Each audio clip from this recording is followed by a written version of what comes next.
West. Before you do all that,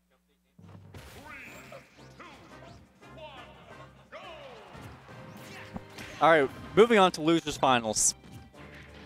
WaDi, who was taken out by his brother Jeb, now going off against Promaelia, who we just saw barely find a win over Archie. Promaelia has taken a set off WaDi and is looking to double that win count. However, he'll have to do it through a very angry and very ready to play WaDi. Pulling out the Bumblebee R.O.B, a tried and true main of his. For all you naysayers out there who think he's a solo Mewtwo.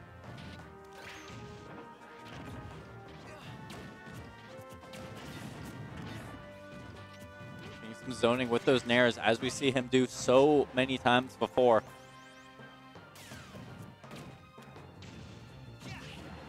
Oh, missing a tech on the back air. A simple stock take from Promaelia. Very easily putting himself on the board with a pretty decent lead here. And immediately taking stage control. WaDi confined to the ledge. Looking for that chance to make it back up. Promaelia not making it happen easily. Already at 59% now. 74 and no signs of it stopping. The Crimson Hero is fired up right now, looking to take this win in a two-stock fashion. Got a pin with the side B, but it wasn't enough to take the stock. Still looking super strong, though. Gets a down smash, looking for a roll-in, but was not the case. To ledge trump. WaDi opting to nair his way back on stage instead of going for a regrab and sniping him with the F smash. WaDi's still in this, but we'll see to what extent if he can make his way back to the stage and take this game from him. Was hit by the wings there. Racking on some damage on his way back to the stage, sitting at a very high percent. This could be potential up throw kill. And WaDi looking for a hug there, but wasn't able to get it. Instead, he got bit in the face with the Dragon Fang shot. Promaelia up one game over the Demon of MDVA now.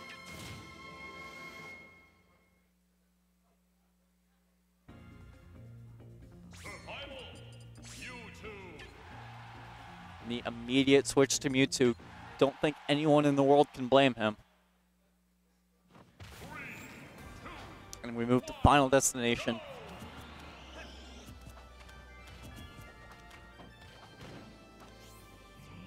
Which could be WaDi's final destination in this bracket, unless he can make something happen here with the character he pretty much exclusively used to get 5th at Shine.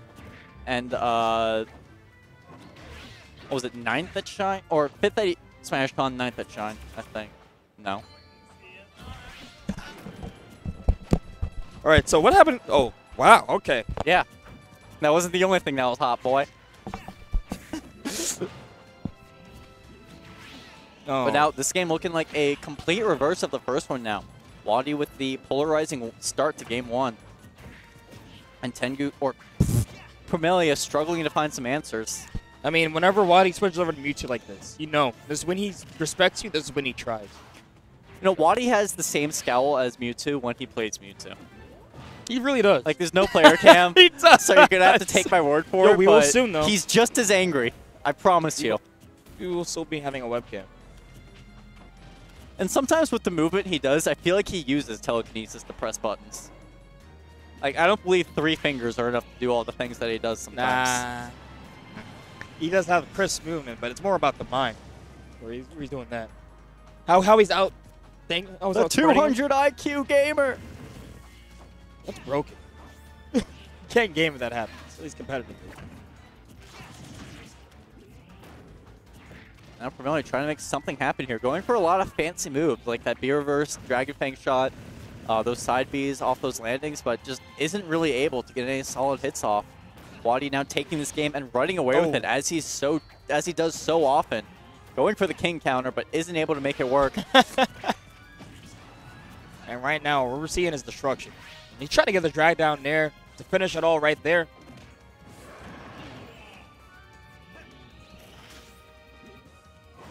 Yep, the confusion. WaDi's so good at using confusion at the ledge. A lot of times in every case you can use confusion, WaDi's so good at it. But that was such a good attempt at catching the ledge grab there by pinning himself to the side of the stage and kicking into the ledge. But beautiful movement coming in from MDVA's own WaDi. Where do you go? Where do you go? Like, what do you do? I was like, he's like, all right, you conditioned me to go down here. What else do you have? And he's like, I charge shut up while waiting for you, baby. Right here for you at the ledge. And then I'm zipping around the stage using moves that aren't actually jumps, but I can use them as jumps. Might as well be playing like Jigglypuff or King Dedede and just expanding out here 6 times. No, Mewtwo has one of the coolest looking movements in the game. Oh, yeah. Bar none. And when you master it, it can be very frustrating. It was like...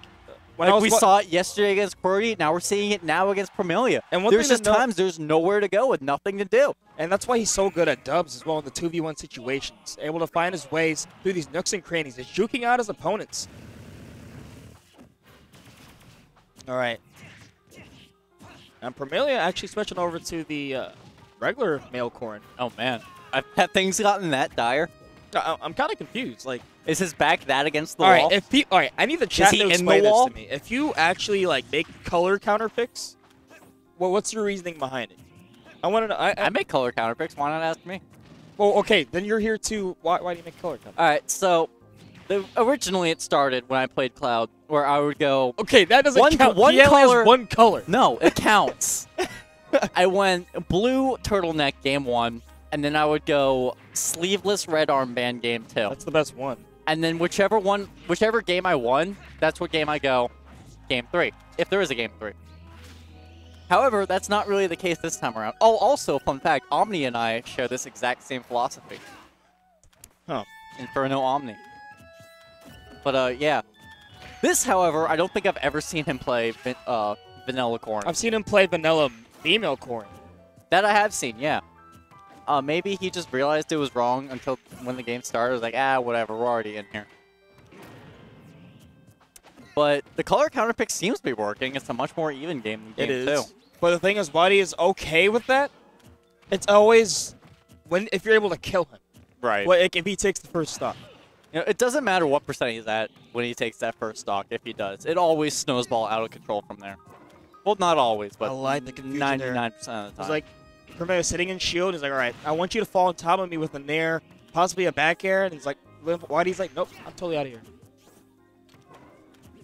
Yeah.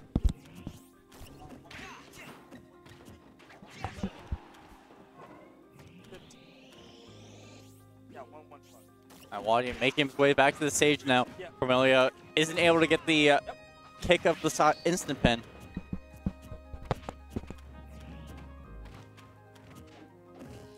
And a spot dodge to get his own grab into up air. They were both looking for the exact same throw there. And now it's the battle of the relationships right now. Tengu and Promaelia.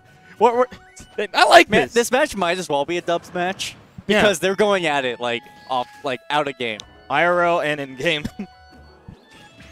What a call with the up smash. God. Promaelia using a bad move for good.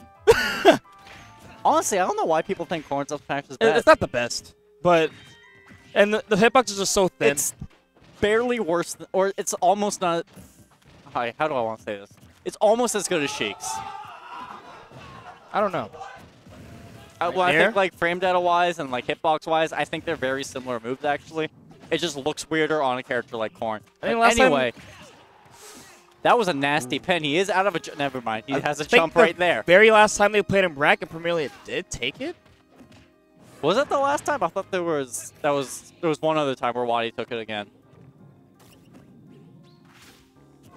We're nearing out, and this is where it can be rough to be a Mewtwo. Having that disadvantage, and he's dead! That was such a good drift back off that Dragon Fame, baiting him to come in a little bit. Getting the instant pin, and getting his win over WaDi yet again. WaDi now out at third.